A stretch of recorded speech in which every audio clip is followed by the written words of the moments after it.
그 주식으로 되게 고민하고 힘든 분들이 많잖아요. 저희 병원에도 많이 찾아오시고.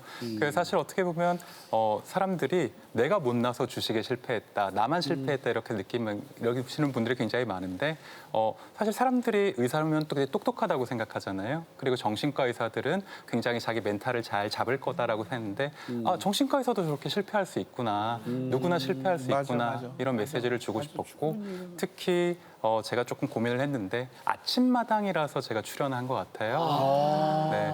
아침마당과 특별한 인연이라도. 제가 사실은 이 자리에 오는 게 두 번째거든요. 그래요? 언제요? 언제 그럼 전에 오셨어요? 21년 전에 2004년도에 제가 막 저 자리에 그 참관했던 적이 있습니다. 아, 저 뒤에서요? 네. 제가 김병우 박사님 제자거든요. 많은 분들 아시는 김병우 선생님. 네. 김병우 박사님이 아침마당에 고정 출연하실 때 그때 학생으로서 따라와서 참관했던 적. 야, 어떻게 2004년이면 손범사 아나운서, 이금희 아나운서가 진행할 때였군요. 맞습니다. 그때 나오시고 오늘 나오시니까 기분이 어떠세요? 그때 23살이었잖아요. 24살 이런 학생 막 꿈 많은 의대생 시절이었는데 그리고 제가 그때 진로에 대해서도 굉장히 고민이 많던 시절이었는데 21년 만에 또 제가 너무 존경하는 스승님의 자리에 제가 있으니까 굉장히 마음이 여러 가지로 좋아요. 복잡하고 기쁘기도 합니다. 21년 전에 24살 나이 나왔습니다. 아, 그래요? 네, 예, 젊어 나이- 보이시는 걸로 자, 판결이 됐습니다. 네, 나이 공개됐고 이제 본격적인 이야기 해보자면은 사실 예. 요새 주식 중독으로 힘들어하시는 분들이 좀 적지 않은가요? 어떻게 병원에서 환자들 만나시면 아시지 않을까 싶은데. 굉장히 많습니다. 네, 강조하시네요. 굉장히 많습니다. 사실 주식 중독이라는 게 사람들이 흔히들 얘기하는 도박 중독과 비슷하면서도 다른 점이 있어요. 사실 주식 중독 중에 일부 레버리지나 굉장히 고위험 투자를 하시는 분, 선물 투자, 코인 선물 레버리지 이렇게까지 하시는 분들 이른바 모험성 투자를 맞아요. 하시는 그러니까 고위험성 중에서 그 이상의 네네네. 아주 뭐 어때요? 3배짜리, 4배, 10배, 100배까지 하시는 분들도 있거든요.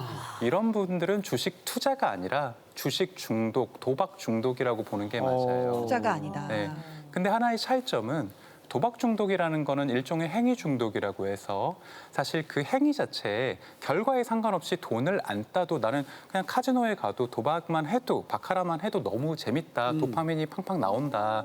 이렇게 얘기하시는 분들이 너무 많아요. 그 순간에서 기쁨을 누리시는 쾌감을 거예요? 느끼는 아, 내가 여기에 뭔가 베팅을 하는 그 네. 순간의 그 짜릿함. 그 재팟이 터지고 대박이 나고 그거를 이렇게 생각하는 게 너무 기쁜데 근데 주식은 조금 달라요. 달라요? 내가 돈을 잃을 거라는 생각을 거의 안 해요.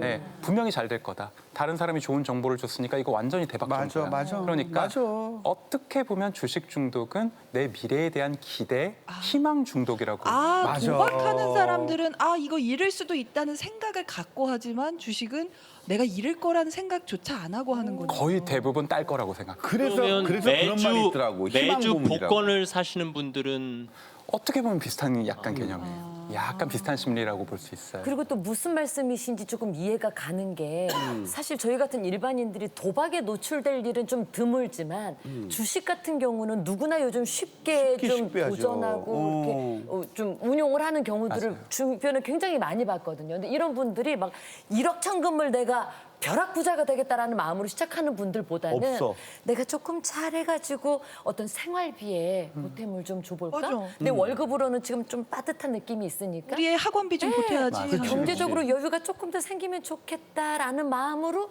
시작하시는 분들이 굉장히 많으시더라고요. 이게 일확천금은 복권을 사고 이런 소소한 수익은 주식을 한다. 뭐 이렇게 봐도 되는 걸까요? 처음엔 다 정확하세요. 이렇게 시작하죠. 네. 왜냐하면 처음부터 내가 주식으로 강남 아파트 살 거라고 생각하는 사람이 있습니까? 아무도 없어요. 없어요. 처음에는 노후에 대한 자금을 조금 준비해 보겠다. 용돈벌이를 하겠다. 요새 같은 여름에는 그 휴가 비용 되겠다. 이런 식으로 시작을 하는데 갈수록 내 불안이 주식에 대한 어떤 집착을 만들어요. 본전에 집착하고 반드시 성공해야 된다.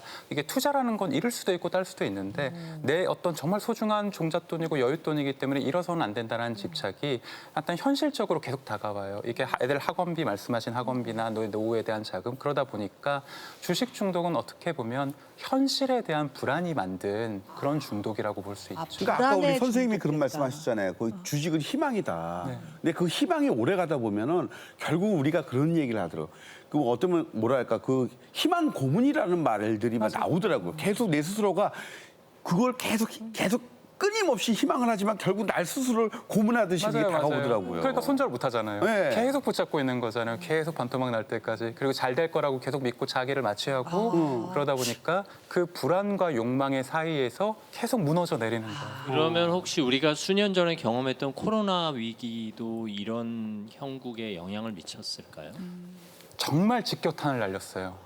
왜냐? 코로나 이후에 우리가 어떻게 됐습니까? 사회적으로 고립되고 단절됐잖아요. 그렇죠. 그럼 어떻게 하겠어요? 핸드폰만 들여다보는 거죠. SNS만 보는 거죠. SNS랑 핸드폰, 카카오톡, 인스타만 보면 뭐가 나와요? 나보다 잘 사는 사람들이 나오죠. 맞아. 나만 빼고 다 부자고 나만 빼고 다 행복한 걸로 나오죠. 내가 벼락거지가 됐다고 느끼죠. 그럼 어떻게 생각했어요? 이대로는 안 된다. 근로소득, 노동소득만으로는 안 된다. 내가 뭔가를 해야 된다. 내가 변하지 않으면 나는 벼락거지가 된다. 절대 서울에서 아파트 못 사고 난 결혼도 못해, 출산도 못해, 난 절대 부자가 못해. 이런 불안과 욕망이 나를 확 다가오는 거예요. 그러다 보니까 어떻게 보면 코로나 이후로 이런 주식에 몰두하고 내가 이대로 투자에 집착해야 된다는 사람들이 그런 풍조가 더 늘어났고 벼락거지, 포모 증후군, 나 빼고는 모두가 잘 사는 것 같은 박탈감. 어떻게 보면 주식 중독은 이러한 어떤 사회 분위기가 만든 사회가 만들어낸 중독이 아닌가. 아, 근데 이제 방금 말씀하신 포모가 이제 fear of missing out, 놓치기 두려운 맞아요. 마음 뭐 네. 이런 거죠. 나 혼자만 뒤처지는 것 같아서 근데 요즘 같은 경우에 진짜 주식장이 잘 되고 있다는데 나만 안 산 거 아니야? 하고선 이런 걱정하시는 분들 너무 많아요. 불안해하시는 왠지 분들. 뒤처질까봐 조급해지고 맞아요. 뭔가 지금 안 하면 후회할 것 같고 맞습니다. 이런 마음 때문에 주식에 뛰어드는데 사실 주식 투자가 나쁜 건 아닙니다. 건전하고 또 바람직한 방법인데 중독이란 단어를 붙였단 말이에요. 어느 수준이 되면 우리가 중독이라고 얘기할 수 있는 걸까요? 어디까지가 투자고 어디까지나 중독이냐 이건 자기한테 기준이 달린 거예요. 중독의 기준을 나누는 거는 나의 일상과 대인관계에 영향을 주냐 안 주냐입니다. 주식을 중독적으로 하는 사람들은 주변에 자꾸 돈 빌리고 거짓말을 하고 뭐 가족이나 와이프한테 거짓말하고 몰래 해요. 비투하고 무리하게 하고 그래서 뭐 전세비 날리고 집 날리고 이런 분들 너무 많아요. 대인관계의 파탄이나 가족관계에 문제가 생긴다. 이러면 중독의 기준 첫 번째고요. 두 번째. 근태에 문제가 생긴다. 결근하고 회사 가서 업무 집중력에 문제가 생기고 저도 예전에 그랬어요. 하루 종일 출근해서 주식만 보고 있는 거예요. 9시부터 3시 반까지. 그리고 심지어 미국 주식하느라 밤에 잠을 안 자요. 아침에 불면증에 걸려가지고 새벽을 꼴딱 새고 아침에 정말 지각하고 눈 캥해가지고 나와가지고 아무것도 집중 못하고 멍하니 있어요. 그렇게 해서 내 본업에 대해서 집중력이나 성실도가 계속 떨어지면 이게 중독에 빠졌구나 이렇게 판단합니다. 그러니까 이른바 쉽게 얘기해서 9시에 장이 열리자마자 제가 생방송하다 말고 여기서 이렇게 보고 있다. 이러면 뭐 이제 하시는 거예요? 중독이라고 하는 이런 거. 거. 맞아요. 맞아요. 방송 중에가 아니더라도 진짜 무슨 팀장님 앞에서 이러고 계속 확인하고 있고 이런 것도 중독 중에 하나다. 사실 이렇게 건실해 보이는 의사 선생님이 왜 중독에 빠지셨을까 그러니까 궁금하기도 한데요. 이 선생님의 이야기가 참 궁금합니다. 그래서 제가 준비해봤습니다. 우리 정신건강의학과 전문의 우리 박종석 선생님의 평범한 일상을 망가뜨린 이 주식 중독의 그 첫 번째 이야기인데요. 처음에는 선생님한테만 알려주는 고급 정보인데요. 이거 누구예요? 이거 누구예요? 이런 이야기를 들었어요. 맞아. 2015년이었는데요.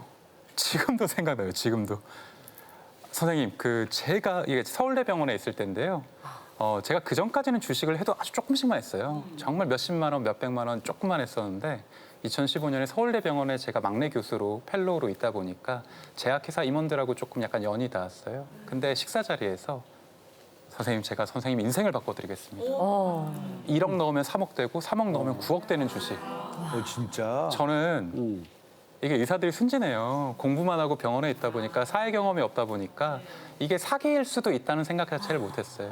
저는 그 사람이 귀인이라고 생각했어요. 인생에 보통 기회가 3번 있다고 하잖아요. 그쵸. 3번 중에 한 번이야 드디어 나한테 왔다. 나도 이제 부자가 될 수 있다. 내가 열심히 이렇게 정신과로 사람들 고치다 마음을 달래주다 보니까 하느님이 귀인을 보내셨다. 그래서 영끌해가지고 면허증까지 맡겼어요 은행에. 아 심지어 진짜. 빚내서 네. 투자를 하셨어요. 서울대 병원 앞에 우리은행 있어요. 거기 찾아가서 면허증 맡기고 이 최대한 1억 2천인가 최대한 대출 받아가지고 대출만 1억 넘게 받으셨어요? 대출만 1억 넘게 받았어요. 그리고 제가 그때까지 모았던 평생 제가 20살 때부터 과외를 해가지고 15년 동안 모은 돈 정말 열심히 모은 돈 2억이랑 대출금 합쳐가지고 3억 이상을 아, 진짜 3억 넣었어요? 3억 넘게 넣었어요. 와. 정말 그 제약회사가 주는 찌라시 같은 그런 정보를 믿고 한두 가지, 한 총 3가지 종목에 올인을 했어요. 와.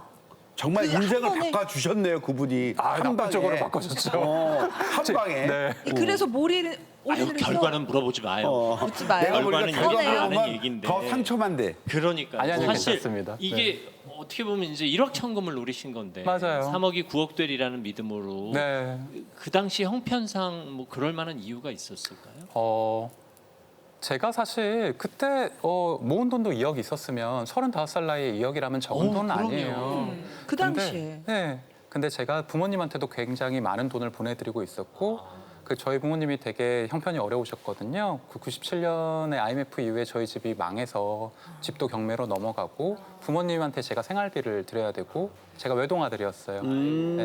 그래서 제가 부모님한테 생활비뿐만 아니라 부모님 집도 사드려야 되고 그리고 부모님 집만 사드리면 끝나나요? 저는 서울에서 제가 집을 사야 35살에 그래도 전세 가격은 있어야 그 결혼을. 월세 보증금이라도 있어야 결혼을 하니까 그래서 내가 돈을 빨리 이 돈을 불려가지고 부모님 집도 사드리고 결혼 자금도 되고 이런 어떤 조급함이 저를 실수로 내몰고 있었던 것 같아요. 아이고야. 현실이 가해자네요. 그래요. 현실이. 그러면 그죠. 혹시 의사가 되신 것도 가정 형편과 맞물려서 맞아요. 네. 네, 어떻게 보면 저는 사실 기자가 되고 싶었어요.